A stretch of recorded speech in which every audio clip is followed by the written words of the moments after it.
Good morning. Good to see you here for Sunday school. Those who are here, we're missing about half the church is on their way to Michigan this morning. The other half thinks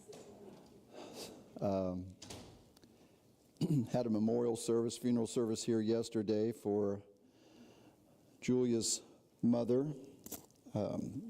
Lisa's grandmother, Christina and Joshua's great-grandmother. And she will be interred, I think is the right word, on Monday. So Jonathan and Elizabeth will be traveling up there this evening, or this afternoon. This afternoon and this evening, right? Yeah. If you want to join me in Revelation chapter 13, been talking about, mostly in Daniel, the prophecies about the latter days, and specifically getting to the tribulation week. And if you remember, when started a few weeks ago, I'm not sure how many lessons we've had, a couple months maybe, we started with the first three verses of Revelation 13.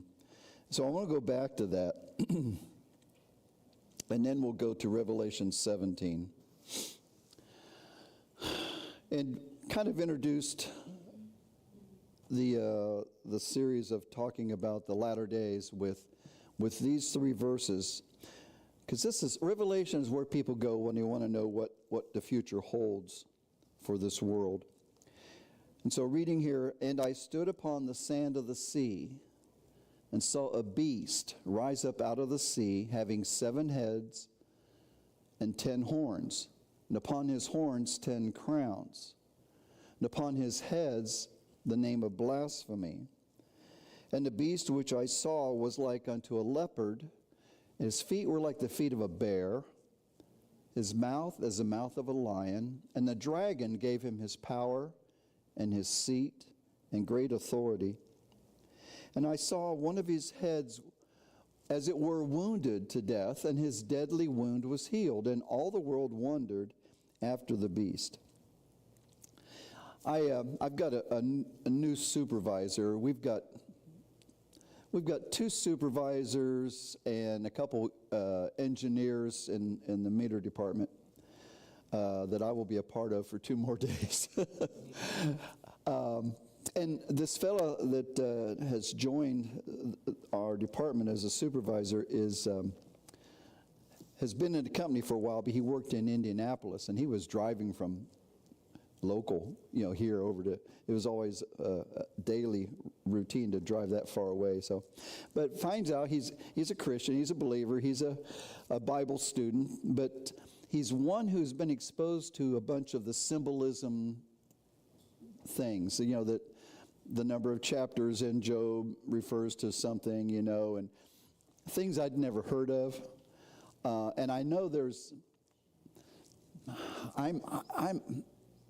I'm basically a literal person, right, Sherry? I'm a literal person. Literal. Not liberal, literal. When I read this, I can quote a scripture, but that doesn't mean I know the meaning behind it or a lot of the interpretation. There's things that can be lost just by reading the word. It was referred to, I think, as being black and white or in color. There's much more to Scripture than just the word as it reads, just the word itself. By that I mean, well, this beast, Daniel talks about a nondescript beast, and this beast looked like a leopard, had feet of a bear. So it was walking around in its bare feet. That's another problem I have, and that's not literal. That's taking advantage. The mouth of a lion, and it speaks about these things. It speaks about having was it 10 heads? 7 heads. 7 heads, 10 horns, and one of his heads had a mortal wound. And when I was talking to this gentleman, he was talking about that it's a literal king and a literal wounding to the head. And he was referring to being like shot in the eye. And I couldn't connect that to anything loosely in Scripture, so I don't know where that came from. But even at that, when we first read this a couple months ago, you can read that, and what does it mean? What does it mean to have all these seven heads, 10 horns, 10 crowns? And it's powered by a dragon. If we're going to skip just back to chapter 12, verses 7, 8, and 9, we know who the dragon is, right? We know this phrase, but we let the Scripture interpret the Scripture. And in Revelation 12, verse 7, 8, and 9, and there was war in heaven, and Michael and his angels fought against the dragon, and the dragon fought, and his angels, and prevailed not, neither was their place found any more in heaven. And the great dragon, verse 9 is kind of important. The great dragon was cast out, that old serpent called the devil and Satan, which deceiveth the whole world. He was cast into the earth, and his angels were cast out with him. The great dragon, also called the serpent, the devil, and Satan. And I remember talking to somebody who said, the dragon, that's China, Or the bear is Russia. I heard that from this gentleman. So if the Scripture tells you what it means, there's no guess. There's no interpretation. Well, there's always room for some level of interpretation, but we don't want to go farther than what Scripture will allow us. So the beast is mentioned in 13, but I want to go to chapter 17 because there's more detail here about the beast. Chapter, did I say 17? Hopefully. Chapter 17, and we're going to start at verse 3. And we're going to look at some of these descriptions and take some of it a verse at a time. But in chapter 17, verse 3, John is speaking and says, So he carried me away in the Spirit into the wilderness, and I saw a woman sit upon a scarlet-colored beast, full of names of blasphemy. This is the beast, full of names of blasphemy, having 7 heads and 10 horns. So he's letting you know this is the beast that he saw rise out of the sea.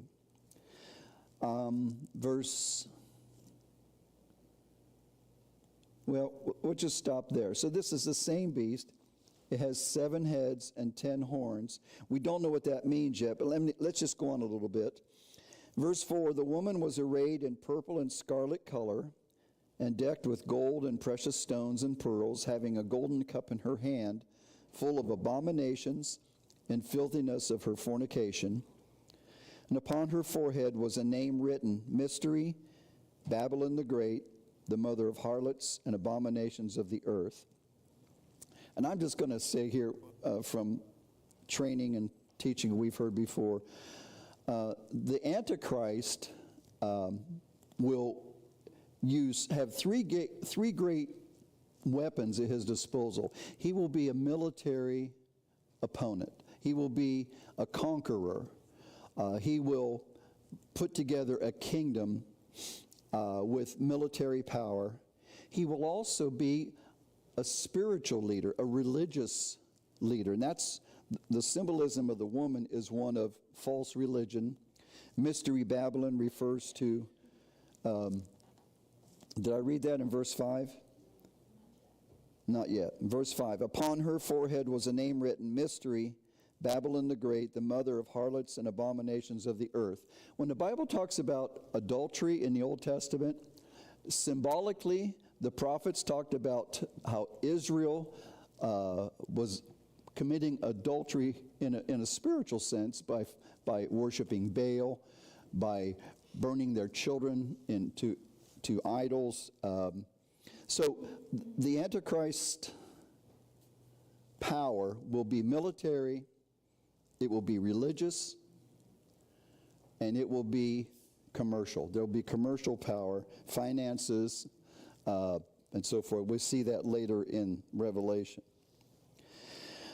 Verse 6 says in chapter 17, "And I saw the woman drunken with the blood of the saints." And that's false religion. It will be against Christianity, or against worship of God. "Drunken with the blood of saints and with the blood of the martyrs of Jesus. And when I saw her, I wondered with great admiration." He was so amazed by what he was observing. "And the angel said unto me, Wherefore didst thou marvel?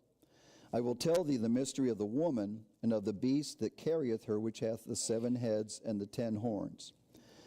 Now this is where the interpretation of 7 heads and 10 horns is given. Look at verse 8.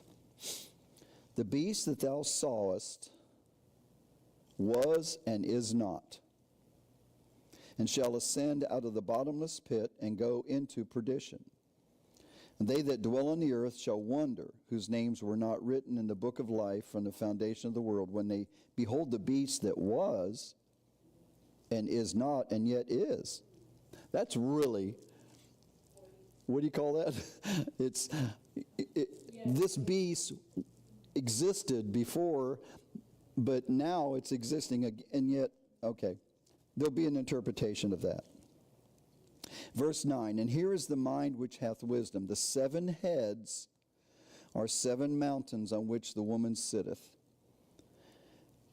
And I just want to say here, mountains in places in Scripture refer to like governments or kingdom power on the earth. Like Mount Zion, it's where the headquarters is for, or was for David. "The 7 heads are 7 mountains on which the woman sitteth, and there are 7 kings." So you've got 7 mountains, you have 7 kings. Kings imply a kingdom, and it kind of is interpreted that way. Babylon had the king of Nebuchadnezzar, and he represents both himself as well as the empire. "There are 7 kings, 5 are fallen, and 1 is, the other is not yet come. And when he cometh, he must continue a short space." There's 7 kings. Now, the beast that had 7 heads, one of the head was wounded mortally, right?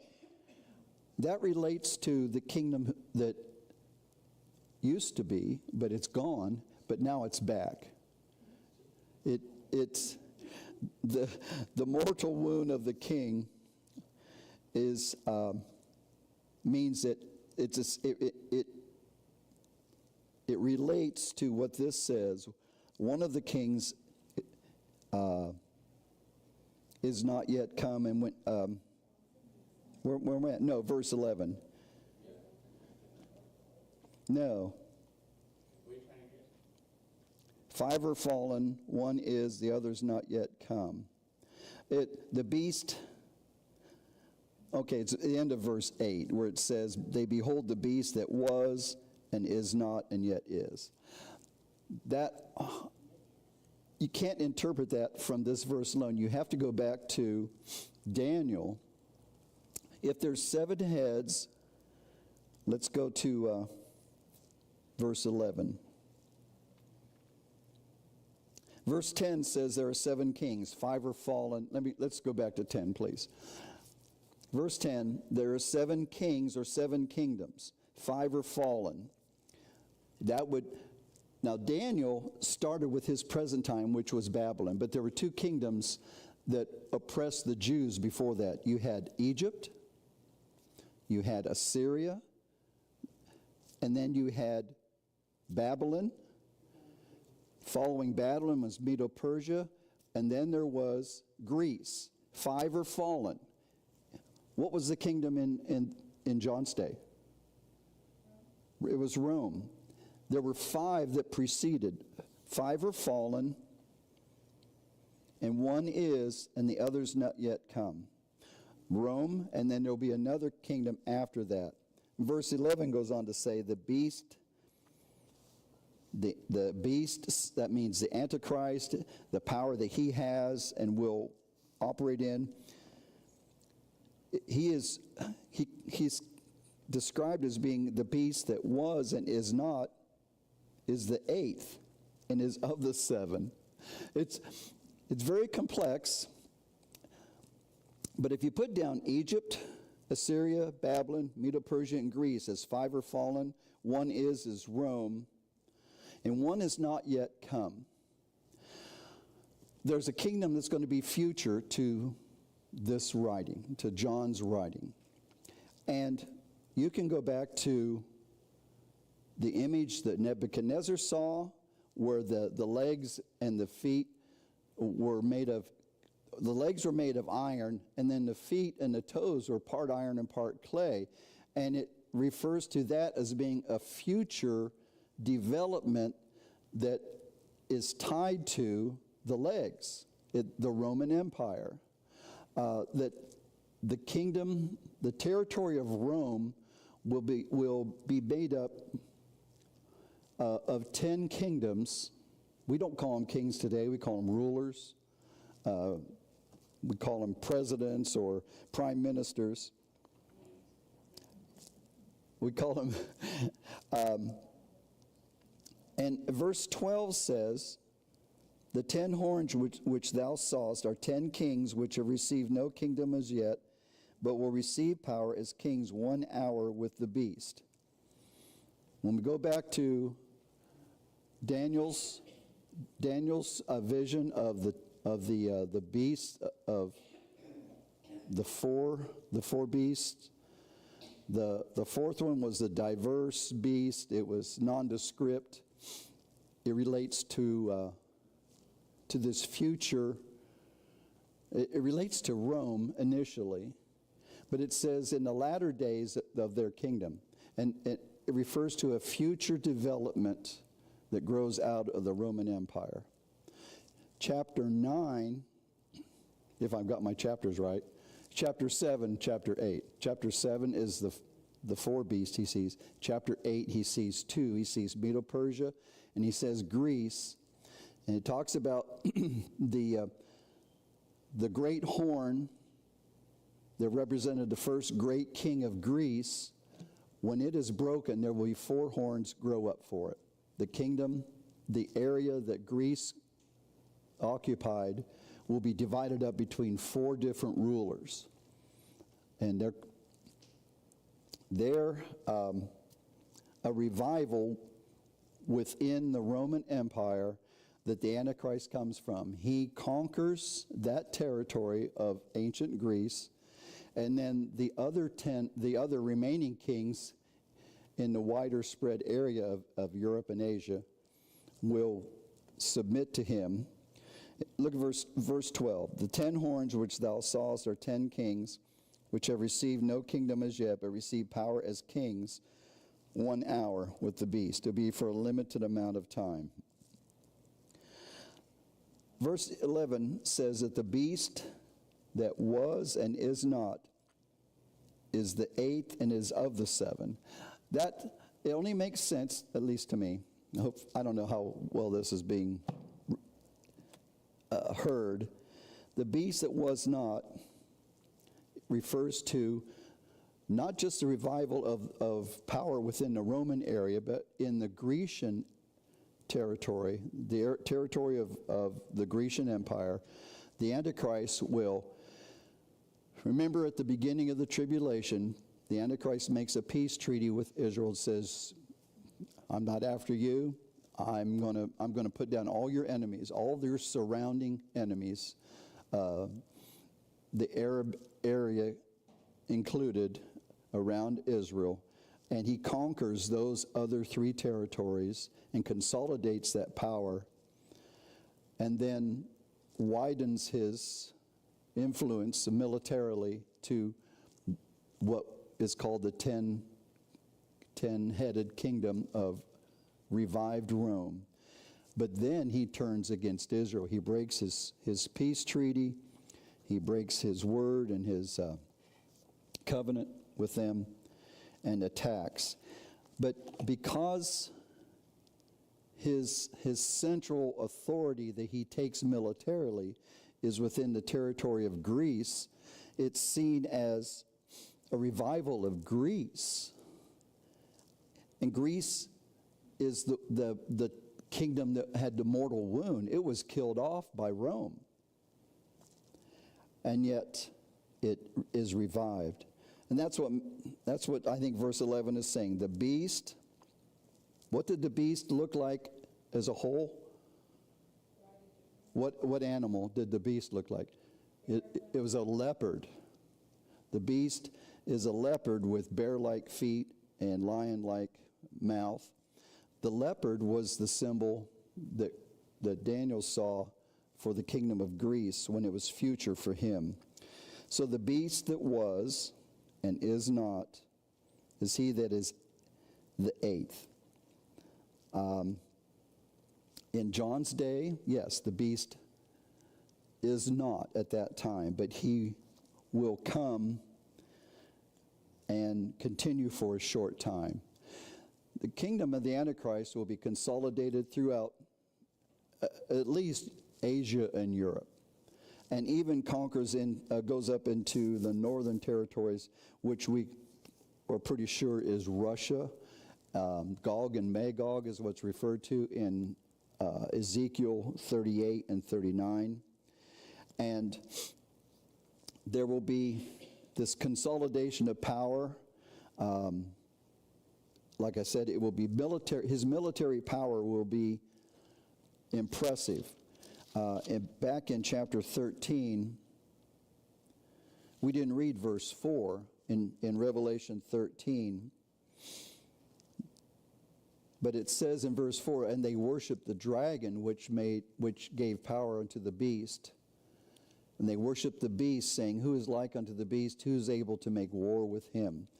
The beast is the Antichrist. It's also the kingdom that he rules and reigns over. And he will be militarily formidable. He will be spiritually formidable with the power of the Antichrist. If you remember in chapter 13, it talks about a second beast who makes an image to the first beast, and the image can talk and compel people to worship. There's the issue of the mark of the beast that's required for commercial purposes, be able to buy and sell. It's going to be an overwhelming authority and governmental power, commercial. One of the big threats that are being talked about in our country is digital money under the control of the government. What they call it, federal market. It's not the federal market, the federal bank, but digital currency. Pardon? No, it's digital currency that is U.S. produced and controlled. So, if the government can issue, if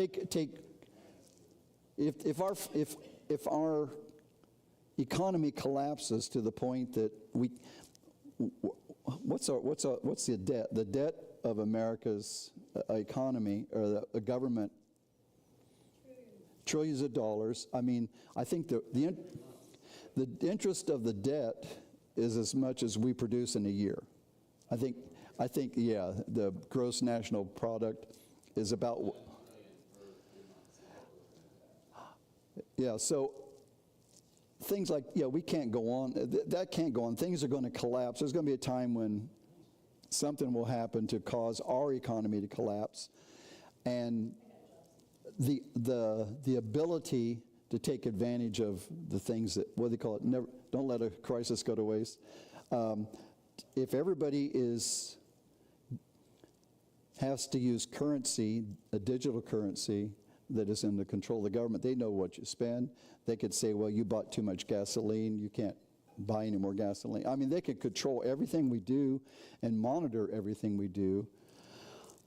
I'm just saying, an economic power that we don't understand could be under the power of this beast. Economic power, commercial power, religious power. That's referred to here with the scarlet-colored woman. and the military power. It's going to be overwhelming. We read down through verse 14, didn't we, in chapter 17? No, we didn't. Let's just go back to 17. Let me finish with, let's read 12, 13, and 14 together. The 10 horns which thou sawest are 10 kings which have received no kingdom as yet, but receive power as kings 1 hour with the beast. These have one mind. They shall give their power and strength unto the beast. These shall make war with the Lamb, and the Lamb shall overcome them, for he is Lord of lords, and he is King of kings, and they that are with him are called, chosen, and faithful. When you read the book of Revelation, normally we look at the plagues, we look at the physical disasters, the weather, earthquakes. We look at those things, but there is a pretty definite description of the Antichrist power that will be directly empowered by Satan. His ability to communicate with people and convince, his military might to throttle other opposition, and really his commercial control is something that it'll be more than what we can imagine really today. That's the enemy that will turn all of its power against the Jewish people. We think we're seeing opposition to Jewish people today. Doesn't it bug you when people who are protesting for terrorists are called anti-war protesters?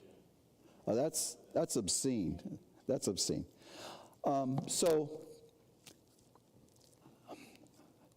it's kind of hard to make this any clearer than I think that I'm able to do. Maybe a chart would help, but it's something you have to read and keep in mind the context of Scripture, especially in Daniel's prophecies, to go back and look at that and see what he says about the little horn that comes out of this future development in this country. And it fits with the seven kingdoms that will be consolidated in the future. I really don't know. That's what I have for today. Anybody want to add or ask a question or something not clear enough? We can. Not in this, but Donna was telling me earlier that she had some questions about the woman and giving the child that's mentioned in Revelation, so maybe in the future. That would be good. And yeah, I remember what I was taught. Okay. That is not, it's so obviously one thing, but scripturally, when you interpret it, it's not what it appears on the surface. So that's what, chapter 10 or 11? Yeah, it's chapter 12. That's chapter 12. Okay, I agree with that. That's a good one. We'll look at chapter 12. Anything else? All right, thanks.